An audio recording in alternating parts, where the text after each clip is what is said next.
bloqueadores de canales de calcio. Recuerden, su mecanismo de acción entonces es inhibir los canales, pero ¿qué tipo de canales? Los canales tipo L, ¿ya? Que son los llamados canales de calcio lentos, voltaje dependientes, ¿ya? Bloquea los canales lentos, voltaje dependientes de calcio. Miren, hay dos grupos de los bloqueadores de canales de calcio: los dihidropiridínicos y los no dihidro. Y deben distinguir esto: los dihidropiridínicos, chicos, trabajan sobre todo a nivel de los vasos, ¿ya? Porque tienen selectividad por este tejido a nivel vascular periférico. Los dihidro. ¿Dónde están todos los pinos? Acuérdense: nifedipino, amlodipino, nicardipino, nimodipino, etc. ¿Ya? Los pinos son dihidropiridínicos y su efecto es a nivel vascular. En cambio, los no dihidro, ¿dónde tienen su efecto? A nivel del corazón, a nivel del tejido miocárdico, a nivel del sistema sinusal, ¿ya? Entonces uno es vaso y el otro es corazón. ¿Quiénes son los representantes de los no dihidro? Verapamilo, el más potente, diltiazem. Verapamilo, diltiazem, ¿ya? Esos son los no dihidro.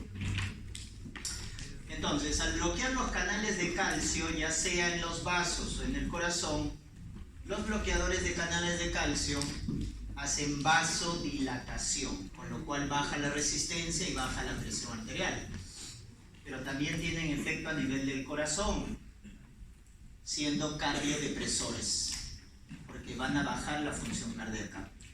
Producen bradicardia, ya que bajan la frecuencia cardíaca, bajan la fuerza de contracción, etc. Y de esa manera también pueden bajar la presión arterial, porque hemos dicho que la presión está gobernada por los vasos y por el corazón, ¿no? Como están deprimiendo las dos funciones, son antihipertensivos, ¿ya? Pero recuerden el dato: verapamilo, diltiazem, sobre todo trabajan en el corazón. Inotrópico negativo significa que baja la fuerza de contracción, porque inotropismo es fuerza de contracción. Bajan la conducción cardíaca, por eso lo vamos a ver en antiarrítmicos, ¿ya? Verapamilo, diltiazem son antiarrítmicos. En cambio, los dihidropiridínicos, miren dónde tienen principal efecto: en los vasos, ¿no? Son vasodilatadores, bajando la resistencia. Por eso generan hipotensión, cefalea. Y este es el principal efecto adverso de los calcio antagonistas: edema periférico, ¿ya? Es el principal efecto adverso de los calcio antagonistas, recuerden, edema. Bajan la presión arterial. En el caso de verapamilo y diltiazem, chicos, producen bradicardia, por si acaso. Producen bradicardia, ¿ya? En el caso de los dihidropiridínicos, producen taquicardia refleja. ¿Por qué verapamilo y diltiazem producen bradicardia? Porque bloquean la conducción eléctrica, ¿correcto? Bloquean la conducción eléctrica. En cambio, los dihidro tienen efecto en los vasos y no en la conducción cardíaca. Entonces, si bajan la presión arterial, los dihidro en los vasos, cuando bajamos la presión arterial por efecto de los vasos, el corazón, ¿cómo responde? Aumentando la frecuencia cardíaca. Entonces, los dihidro producen taquicardia refleja, por si acaso. Muy bien, estas propiedades farmacocinéticas, ¿no? Vienen en presentación oral. En caso de verapamilo, diltiazem, que son los no dihidro, vienen también por vía endovenosa, porque se utilizan como antiarrítmicos, ¿ya? Buena biodisponibilidad. En el caso de nifedipino, amlodipino es el más utilizado, tiene efecto prolongado, ¿no? Tiempo de vida media, eliminación principalmente renal. ¿Dónde empleamos los bloqueadores de canales de calcio? En el paciente hipertenso, cuando hay infartos también podemos utilizarlo, cardiopatía isquémica, arritmias. Cuando hay arritmias podemos dar bloqueadores de canales de calcio. ¿Qué tipo? ¿Los dihidro o no dihidro? ¿Los dihidro o no dihidro? Los no dihidro, que que son los que tienen efecto a nivel de la conducción eléctrica. ¿Ya? En caso de enfermedad de Raynaud es de elección. La enfermedad de Raynaud es un vasoespasmo a nivel periférico. ¿Ya? Hay vasoconstricción a nivel periférico. ¿Ya? Entonces, cuando el paciente se expone al frío, la mano, por ejemplo, a nivel distal cambia de color en el paciente. Se pone pálido, cianótico, rojo, etc. ¿Ya? Eso lo van a ver en clínica. Entonces, este efecto de vasoespasmo se trata con calcio antagonistas. ¿Ya? En el caso de la cardiopatía isquémica, hay un cuadro que se llama angina de Prinzmetal. La angina, chicos, es el dolor isquémico del corazón, o sea, cuando le va a dar a un paciente un infarto, pero se llama de Prinzmetal porque es un vasoespasmo de las arterias coronarias, ¿ya? Y es frecuente en jóvenes que consumen cocaína. Un joven que consume cocaína, ¿qué es lo que va a hacer la cocaína? Aumenta la liberación de norepinefrina. Y la norepinefrina en las arterias coronarias hace vasoconstricción. No es necesario que sea gordito, que tenga diabetes, que fume para que tenga infarto. Un joven puede tener infarto por la angina de Prinzmetal, cuyo origen es por un vasoespasmo coronario. ¿Cómo tratamos ese vasoespasmo coronario llamado angina de Prinzmetal? Con los calcio antagonistas. ¿Ya? Pues acuérdate, fenómeno de Raynaud o enfermedad de Raynaud, angino de Prinzmetal, damos los calcio antagonistas. ¿Ya? Los no dihidro, efecto en el corazón. Los dihidro, efecto en los vasos. Estos son los efectos adversos. ¿Cuál es el más frecuente? Si de los YECAS era tos, de los calcio antagonistas, edemas. ¿Ya? Es un edema periférico por la vasodilatación. Ojo, no es por sobrecarga de volumen, es por vasodilatación. Acá está el paciente hipertenso que tiene vasoconstricción y alta resistencia. ¿Ya? Entonces el calcio antagonista hace esto, chicos, vasodilata.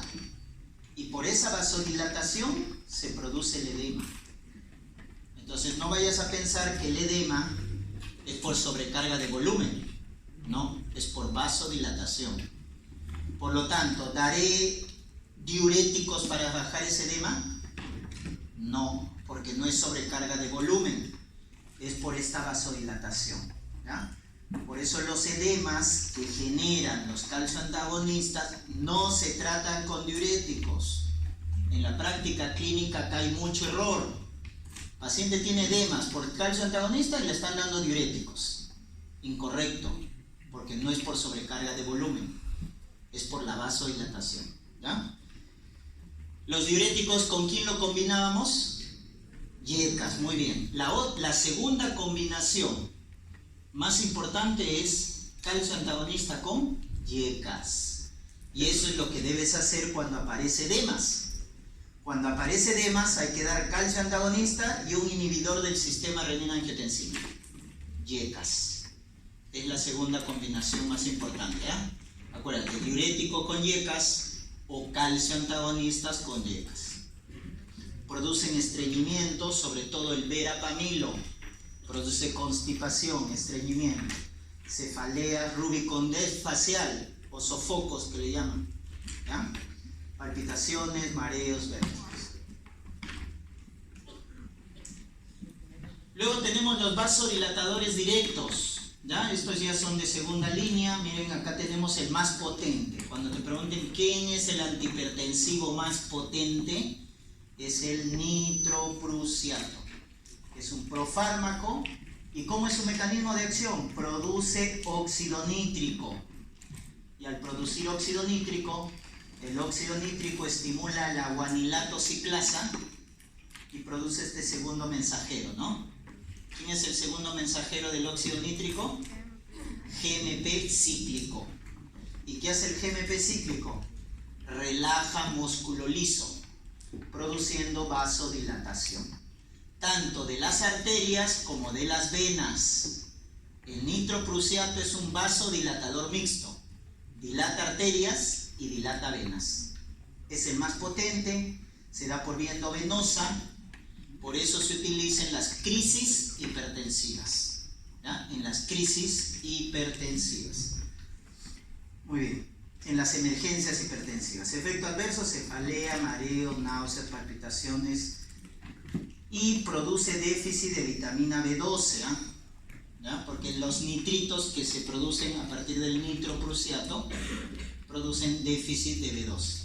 ¿Ya? Y pueden producir la llamada anemia megaloblástica. La hidralacina es otro vasodilatador directo, chicos. Si ustedes ven los textos, leen la bibliografía, muchos colocan a la hidralacina como su mecanismo de acción incierto. No se conoce muy bien su mecanismo de acción, pero uno de ellos, una de las teorías, es que interfiere con la acción de este segundo mensajero, que es el inositol trifosfato. ¿Ya? Inositol trifosfato del músculo liso. Con eso genera la vasodilatación, pero solo de arterias. El nitroprusiato dilata arterias y venas. La hidralacina solo dilata arterias. Es un vasodilatador arterial. Se da por vía oral, vía endovenosa, también en crisis hipertensivas. El nitroprusiato, chicos, no se puede emplear en el embarazo. Por eso cuando una gestante tiene crisis hipertensiva, no podemos dar el nitroprusiato. Por eso nace ¿quién? La hidralacina. La hidralacina sí la podemos dar en gestantes, en mujeres embarazadas que tienen crisis hipertensivas. El nitroprusiato no. Hipertensión moderada, en el embarazo se puede emplear y no hay riesgo. ¿Ya? Efecto adverso: taquicardia. Retiene líquido, acuérdate su nombre, hidra, ¿no? De agua. Retiene líquidos. Por eso si el paciente tiene congestión pulmonar, edema pulmonar, no puedes emplear hidralacina, porque la hidralacina genera retención de líquidos. Y un efecto adverso también conocido de la hidralacina es que puede producir lupus eritematoso sistémico. Es lo que se conoce con el nombre de lupus inducido por fármacos. ¿Ya? Esta es una de las causas de lupus inducido por fármacos, el uso de hidralacina. ¿Ya? El minoxidilo también es otro vasodilatador directo, cuyo mecanismo de acción, chicos, es estimular a los canales de potasio en los vasos sanguíneos. Entonces, si la célula, chicos, estimula sus canales, abre sus canales de potasio, ¿qué hace el potasio? ¿Sale o entra en la célula? ¿Sale o entra? Sale, porque ¿dónde hay más potasio? ¿En el intracelular? En el intracelular. Muy bien, entonces el potasio sale, ¿verdad? Al extracelular. Por lo tanto, el extra queda más positivo. ¿Cuál es la carga normal de la célula? Afuera positivo y adentro negativo, ¿no es cierto? Cuando eso se invierte, ¿cómo se llama? Despolarización, ¿no es cierto? Cuando se invierte. Afuera es positivo y adentro negativo. Cuando se invierte se llama despolarización. Ahora, en este caso lo que estamos haciendo es abrir canales de potasio, el potasio sale al exterior y carga más positivo de lo normal. Eso se llama hiperpolarización. Se está hiperpolarizando. Y tú debes recordar en neurología que despolarización, la neurona, el músculo se activan, pero hiperpolarización es lo contrario, es inhibición, inactivación. Entonces lo que hace el minoxidilo al estimular los canales de potasio, al abrirlos, es que el potasio sale al exterior, la membrana se hiperpolariza y por lo tanto el músculo liso se relaja, porque se inhibe la contracción. De esa manera genera vasodilatación, ¿ya? Estimulando, miren acá, cómo abre los canales de potasio y como el potasio es más abundante en el intra, sale. El exterior queda cargado más positivo, eso se llama hiperpolarización. Por lo tanto, se relaja el músculo liso. Y de esa manera se produce la vasodilatación, ¿ya? Se emplea en cuadros hipertensivos graves, crisis refractarias graves, ¿ya? No es de primera línea, solo en casos refractarios. Genera retención de sodio, agua, igual que la hidralazina, ¿ya? Y este efecto adverso hace crecimiento del vello, hirsutismo, ¿ya? Le sale pelitos, hirsutismo. Por eso los dermatólogos emplean minoxidilo por vía tópica. ¿Dónde? En el cuero cabelludo. ¿Para qué? Para el crecimiento del cabello. Los dermatólogos utilizan minoxidilo por vía tópica, ¿ya? Para el crecimiento del cabello. Muy bien. Y luego tenemos los beta bloqueadores, ¿ya? Los beta block, esto es importante que se recuerden, ¿ya? Su clasificación. Se llama no selectivo, chicos, porque bloquea tanto al beta 1 como al beta 2. Bloquea los dos. Beta 1, beta 2. Por eso se llama no selectivo. Se llama selectivo porque solo bloquea al beta 1. Y se le llama mixto al que bloquea al receptor beta y al receptor alfa. ¿Correcto? Se llama mixto. O sea, hay no selectivo, selectivo y mixto. ¿Estamos? Ya está. Te voy a dar una mnemotecnia para que te acuerdes de los selectivos, porque tienes que acordarte de 3 selectivos, que son los más empleados. Se llama MBA. MBA, ¿ya? MBA, para los que quieran. Metoprolol, bisoprolol y atenolol, ¿ya? MBA. Metoprolol, bisoprolol y atenolol. MBA, ¿ya? Esos son los selectivos que tienes que acordarte. Y luego acuérdate los mixtos, 2. En los mixtos acuérdate 2. ¿Ya? De los selectivos era MBA, ¿verdad? Metoprolol, bisoprolol, atenolol. En los mixtos solo son 2 que tienes que acordarte. El carvedilol y el labetalol. Carvedilol y labetalol. Solo son 2. Los tienes que acordarte. Ya está. Todos los demás, colócalo dentro de los no selectivos. La mayoría de los demás que quedan son no selectivos. Ahí está. Propranolol, el más conocido, es no selectivo. Propranolol, nadolol, timolol, sotalol, etc. La mayoría, pindolol, están dentro de los no selectivos. ¿Ya? Entonces, cuando yo te pregunte, de ahora en adelante, ¿quiénes son los selectivos? MBA. MBA, doctor. Metoprolol, bisoprolol, atenolol. ¿Quiénes son los mixtos? Solo 2. Carvedilol y labetalol. Y todos los demás, no selectivos. Ya está. De esa manera te vas a acordar de la clasificación. Entonces ya tienes que acordarte de esa manera. Selectivos, no selectivos y los mixtos. ¿Cuál es su mecanismo de acción? Lógico, bloquean los receptores adrenérgicos, bloquean los receptores beta. ¿Y dónde estaban los receptores beta? En el corazón y en el riñón. Por lo tanto, deprimen al corazón, pues, bajan la frecuencia cardíaca, bajan el volumen minuto, inhiben a los centros vasomotores. ¿Qué hace en el riñón, chicos? Si bloqueo los receptores beta 1 del riñón, inhibe la liberación de renina. Es un cardiodepresor y también inhibe la liberación de renina. ¿Ya? Es un cardiodepresor, baja el tono simpático, ¿ya? Porque estoy bloqueando los receptores beta adrenérgicos, baja el tono simpático. ¿Ya? Entonces, el efecto es cardiodepresor y a nivel del riñón inhibe la liberación de renina. Ese es el efecto. ¿Ya? Esto de acá no tiene mucha importancia, pero por ahí, ¿no? Porque son datos muy numéricos, volumen de distribución, tiempo de vida media. Creo que más importante es que se acuerden la clasificación, ¿no? Aplicación terapéutica. Chicos, ¿dónde colocábamos los beta block? ¿En qué lugar de los...? ¿Cuáles eran los 5 de primera línea? Quiero que me repitas en orden. A la cabeza, tiacidas. Segundo, yejas. Tercero, ara 2. Cuarto, calcio antagonistas. Quinto, el último en la lista, los beta block. El beta block, chicos, no baja la mortalidad, tiene poca eficacia en el control de la presión arterial. Y uno de los que menos controla la presión arterial se llama atenolol.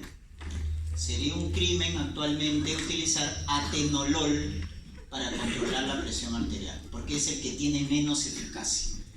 ¿Quién es atenolol? ¿Selectivo, no selectivo, mixto? Selectivo. Tiene poca eficacia. El atenolol, acuérdate. ¿Ya? Eso se ha visto en los estudios, porque los pacientes que utilizaban atenolol se morían. Entonces ya no se utiliza atenolol, ¿correcto? En los estudios de seguimiento prospectivos. ¿Dónde los empleamos entonces? En el paciente con hipertensión, pero en la última lista, como les digo, solo en casos específicos, como por ejemplo, ¿en quién? En este paciente. Hipertiroidismo. El paciente que tiene hipertiroidismo tiene mucha actividad simpática. Cuando vean un paciente hipertiroideo, es delgado, tiene palpitaciones, tiene temblor. Entonces, ¿por qué? Porque tiene mucha actividad simpática del sistema nervioso simpático. ¿Cómo bloqueamos la actividad simpática? Con los beta bloqueadores. Por eso se da en hipertiroidismo, en temblor esencial, cuando la mujer tiene migraña también. Mujer con migraña y tiene hipertensión, hay que darle beta block. Porque el beta block controla la presión y también evita crisis de migraña. Cuando era hipertenso con osteoporosis, ¿qué dábamos? Hipertenso con osteoporosis, diacidas. Hipertenso diabético, IECAS. Hipertenso que tiene tos, ARA2. Muy bien. Hipertenso con hipertiroidismo o hipertenso con migraña, mujer con migraña, beta block. ¿Ya? En esos casos. Reacciones adversas, este es el más importante, broncoespasmo. Por eso están contraindicados en asma, en EPOC, ¿correcto? Porque el efecto adverso más importante es broncoespasmo. ¿Por qué? ¿Por qué un beta block produce broncoespasmo? Porque bloquea los receptores beta 1 o beta 2. ¿Beta 1 o beta 2? ¿Dónde estaba el receptor que dilataba los bronquios? Lo hemos visto al inicio. Beta 2. Por lo tanto, este efecto de broncoespasmo es por el bloqueo de los receptores beta 2. ¿Y quiénes bloqueaban los beta 2? ¿Los selectivos o no selectivos? Los no selectivos. Por lo tanto, este efecto adverso, chicos, es de los no selectivos. Propranolol, timolol, nadolol, pindolol, etc. Entonces, ¿quién no hace broncoespasmo? Por lógica. Los selectivos. Porque el selectivo solo bloquea beta 1. Los mixtos. Los mixtos tampoco. No hacen mucho broncoespasmo. No hacen, es raro. El broncoespasmo es para los no selectivos. ¿Ya? Entonces, ¿quiénes no hacen broncoespasmo? Los selectivos. ¿Cuáles eran los selectivos? MBA, ¿ya? O MBA. Muy bien, producen bloqueo auriculoventricular porque también producen inhibición de la conducción eléctrica. Producen fenómeno de Raynaud. ¿Con qué tratabas fenómeno de Raynaud? El vasoespasmo en los vasos periféricos. Con calcio antagonistas. Miren. El beta block produce fenómeno de Raynaud, ¿ya? Producen dislipidemia, diabetes, o lo contrario también hipoglicemia, ¿ya? Crisis de hipoglicemia. ¿Los del fondo son de la clase? ¿Qué hacen parados? Hay asiento por acá adelante. ¿Son de la clase o son extras? ¿Qué están? ¿Se están escondiendo de qué?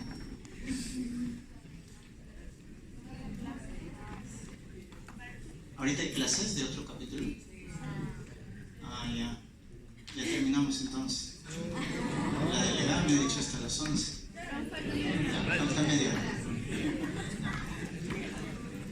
Yo quería hacer hasta las 10, pero la delegada me dijo hasta las 11. Ya miren, antagonistas de los receptores alfa. ¿Se acuerdan los otros antihipertensivos? Ya de segunda línea. Los alfa bloqueantes. ¿Qué alfa? Alfa 1. Hay que bloquear al alfa 1. Prazosin, terazosin, estos solo bloquean el alfa 1. En cambio, la fentolamina y la fenoxibensamina, chicos, bloquean alfa 1 y alfa 2.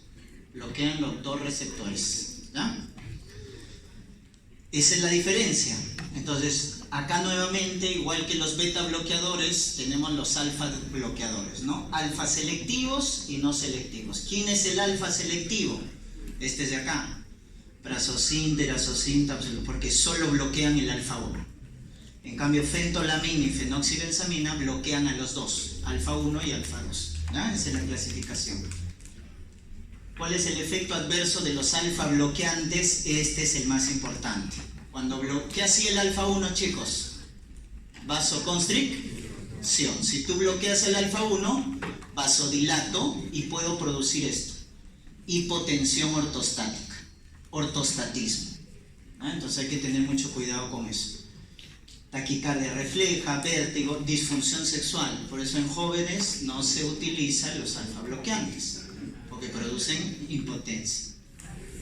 Y este es el hipotensor de acción central. ¿Quién de los receptores adrenérgicos estaba a nivel presináptico? Alfa 2. ¿Lo bloqueábamos o lo estimulábamos? Estimulábamos. Agonistas alfa 2. Miren, son estos: clonidina, metildopa, los dos más representativos. Agonistas de los receptores alfa 2. ¿Y qué hacía el alfa 2? Inhibe la liberación de noradrenalina. Hasta inhibe la liberación de produciendo vasodilatación, porque ya no hay adrenalina. Entonces se da vasodilatación. ¿Ya? ¿Cuál es la ventaja de metildopa? Igual que la hidralacina, podemos utilizarla en el embarazo. Igual que la hidralacina, podemos utilizarla en el embarazo. Muy bien, ¿qué generan? Depresión, hepatitis. Un efecto adverso del metildopa es que genere hepatitis. Entonces, si el paciente tiene enfermedad hepática, no podemos utilizar metildopa. ¿Ah? Muy bien. Ya está. Cuando les pregunten cuál es lo primero que debemos hacer en un paciente que ya tiene hipertensión arterial o prehipertensión, o de manera general, siempre el tratamiento inicial, chicos, es cambios en los estilos de vida. Y eso ustedes tienen que sensibilizar al paciente, porque el paciente piensa que con el fármaco ya todo está solucionado. Y eso ustedes, el médico también tiene que educar al paciente, tiene que sensibilizarlo, porque si no cambia los estilos de vida, el fármaco, ¿no es cierto?, no va a tener buen efecto. Entonces son dos componentes importantes: el tratamiento no farmacológico y el farmacológico. Desde ahora les digo, siempre la primera recomendación en toda la bibliografía es cambios en los estilos de vida. Y estos son los cambios para un paciente hipertenso: la reducción de peso, la llamada dieta DASH, que es consumir más verduras, más vegetales, menos grasas, reducción de sal, ¿correcto? Actividad física, consumo de alcohol, ojo, moderado. Moderado, ¿ya? Claro, el excesivo es dañino. Miren el moderado.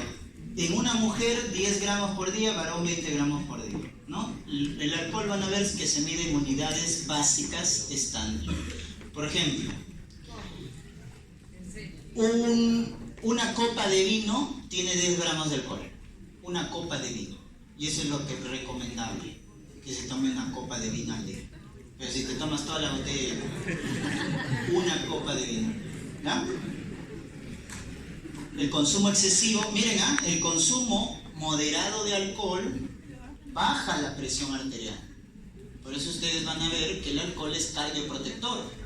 Está demostrado, es cardioprotector, pero es neurotóxico. Así que, así sea consumo mínimo, daña las neuronas. Y miren, ¿qué es lo que más baja la presión arterial? La reducción de Peso es lo que más baja la presión arterial. La reducción de peso. Ya está. Esto es lo que les debe importar. Con esto resumo toda la clase en cuanto a aplicación terapéutica. Miren. ¿Cuál es el fármaco antihipertensivo de primera línea? Tiazidas. ¿Y a quién indico tiazidas? Acá están las 3 indicaciones fuertes.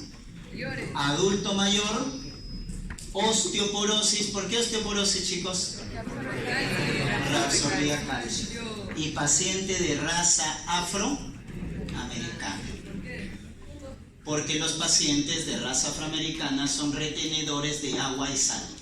Genéticamente. Los pacientes de raza afroamericana retienen más agua y sodio a comparación de un paciente de raza caucásica o mestiza. Entonces, como retiene más agua y más sodio, el antihipertensivo de elección son los diuréticos en pacientes de raza afroamericana. Acuérdate esas 3 indicaciones, ¿ah? Contraindicado en gota y dislipidemia. ¿Por qué gota? Porque aumentaba el ácido úrico, ¿verdad? Y dislipidemia porque aumentaba el colesterol y triglicéridos. ¿Ya? Muy bien. ¿Cuál es el segundo después de la lista de los tiazidas? Los yecas. Muy bien. Los yecas son los segundos. ¿Y su hermana? ¿Cuándo daba los ARA2? Cuando era intolerante a los yecas, por la tos o el angioedema. ¿Ya? Y ahí están las indicaciones, miren, diabético, proteinuria, infarto, hipertrofia de ventrículo izquierdo, falla cardíaca o enfermedad renal crónica, pero siempre en cuando la tasa de filtración esté más de 30. ¿Cuándo suspendías los yecas? ¿Cuándo le tenías que retirar los yecas? Cuando el potasio estaba más de 5.5 o la tasa de filtración menos de 30. Ahí tenías que suspender. ¿Quién era el cuarto en la lista? Calcio antagonista. Mira, fenómeno de Raynaud y angina de Prinzmetal. ¿Se acuerdan del joven que consumía cocaína y hacía vasoespasmo, verdad? Calcio antagonistas. Y yo te pregunto, ¿qué pasa si un paciente con falla renal crónica tiene hipertensión arterial de manera secundaria y tiene el potasio elevado y la tasa de filtración menos de 30? Ya no le puedes dar yeca, ¿no es cierto? Porque el potasio está elevado y la tasa de filtración está menos de 30. ¿Qué le tienes que dar entonces? Cuando ya no puedes utilizar yecas, ¿qué le das? ¿No? Estamos hablando de potasio y tasa de filtración. La alternativa es calcio antagonistas. Por eso está acá, miren. Enfermedad renal crónica, cuando la tasa de filtración es menos de 30. Ya no puedes utilizar yecas. ¿Qué vas a dar en vez de los yecas? Calcio antagonistas. ¿Correcto? En un paciente renal crónico, cuando ya no puedes emplear yecas, le vas a tratar la hipertensión con calcio antagonistas. ¿Y quién era el último en la lista? Los beta bloqueadores. Ahí están los beta bloqueadores. ¿Ya? Sobre todo en paciente en hipertiroideo, migraña, arritmias, angina. Contraindicado. ¿En quién está contraindicado? Asma, EPOC. Porque ¿cuál es el principal efecto adverso de los beta bloqueadores? Broncoespasmo. ¿Ya? Broncoespasmo. Esto es para que vean las combinaciones. ¿Cuál era la mejor combinación? Yeca con diurético. Segundo, yeca con calcio antagonistas. Ya está. Esas dos es importante que se recuerden, porque son los que están de color verde, son las recomendaciones para combinar. ¿Ya? Roja no se recomienda. Así como que te tienes que acordar esas dos que te he mencionado. Yeca con diuréticos o yeca con calcio antagonista, que es la mejor combinación. La peor, la que no se recomienda, es esta. ARA2 con yeca. En hipertensión no puedes combinar yeca con ARA2, porque se potencian sus efectos adversos. Rojo, ahí está, rojo, no recomendado. Yeca con ARA2, ¿no? Estos son los antihipertensivos que están en el petitorio nacional, ¿ya? Para que los conozcan, son los que hemos hablado, ¿correcto? Pero es para que conozcan de qué disponemos en el petitorio nacional, ¿ya? En las crisis hipertensivas, ¿ya? Es cuando la presión arterial está muy elevada, ¿ya? Se define cuando la presión sistólica está más de 180 y la diastólica más de 120, chicos. Acuérdense este número, 180, 120. Y esa es una crisis hipertensiva. A ver. Y vamos a utilizar... Silencio, silencio, ya estamos acabando. ¿No? Y vamos a utilizar dos fármacos diferentes para cada caso. Si es una emergencia o es una urgencia. ¿Ya? Ahora, ¿cómo se diferencia? Cuando la crisis hipertensiva, chicos, produce daño de órgano, se llama emergencia. Cuando hay daño de órgano, falla renal, infarto agudo de miocardio, disección de aorta, edema agudo de pulmón, un accidente cerebrovascular, etc. Miren, acá están todos los daños de órgano. Miren. Les he colocado la lista. Esos son emergencias. Cuando daña órgano blanco. Si no daña órgano, se llama urgencia. Fácil. Daña órgano, emergencia. No daña, urgencia hipertensiva. Entonces, en las emergencias, cuando hay daño de órgano blanco, ¿qué fármacos vamos a utilizar? Estos de acá, los más potentes. ¿Quién está a la cabeza? ¿Quién es el antihipertensivo más potente? Nitroprusiato. Es el más potente. Lo empleamos en las emergencias. Fentolamina, beta bloqueadores. ¿El abetalol es mixto, selectivo o no selectivo? El abetalol. Mixto. Acuérdate del mixto que se emplea en las emergencias. Es el que empleamos bastante, el abetalol. ¿Ya? Hidralacina, etc. ¿Y qué utilizamos en las urgencias? En las urgencias utilizamos el YECA que actúa más rápido. ¿Cuál es el YECA que actúa más rápido?